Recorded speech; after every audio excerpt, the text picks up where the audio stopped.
Anda sudah menemukan orang yang mengupgrade iman, orang rajin sholat, tapi ada orang yang ketiga yang jauh melampaui yang dua ini. Sudah imannya bagus, sholatnya rajin, yang ketiga dia gemar berbagi. Alladzina yu'minuna bil ghaibi wa yuqimuna as-salata wa mimma razaqnahum. Gemar berbagi.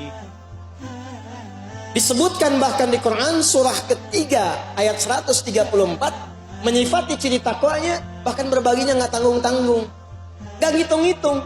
Bukan saat ada berbagi, saat sempit pun dia meninggalkan Anda, bukan. Kata Allah, alladzina yunfiquna fis sarra'i wad-dharra'i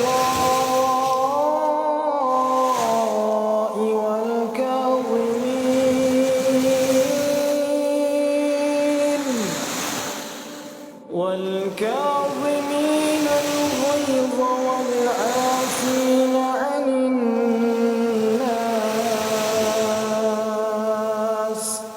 wallahu yuhibbul muhsinin.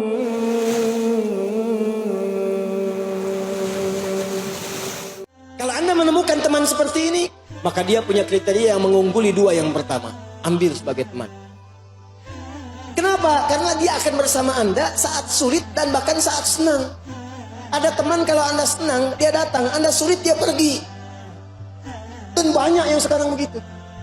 Tapi kalau Anda menemukan yang seperti ini, sudah rajin sholat, iman bagus, senang berbagi. Akhi mau kemana? Saya ke majlis ta'lim saja. Mau kemana pakai Grab? Aneh yang bayarin. Ada pembagian buku tuh, sana dijual. Tenang aja, aneh ada rezeki. Besok kemana kita? Aduh. Nah nggak ada nih, tapi kayaknya kita bisa minta petunjuk, bisa minta petunjuk.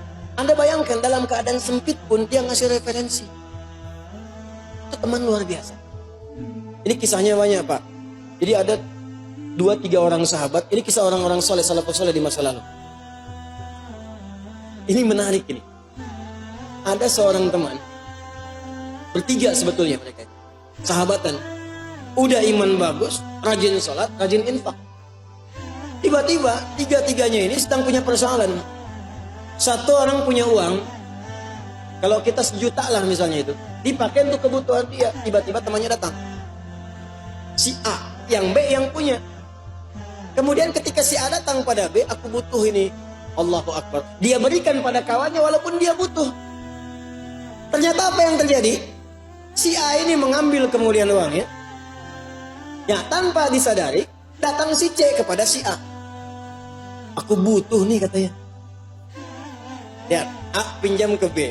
A sudah dapat, si C datang ke si A. Tanpa tahu ke si B, ke si A dulu.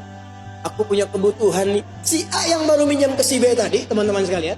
Karena temannya dia butuh, maka dia berikan pada temannya. Dipraktekkan ayat yang sama. Wa yu'thiruna ala anfusihim walau kana bihim khasasa.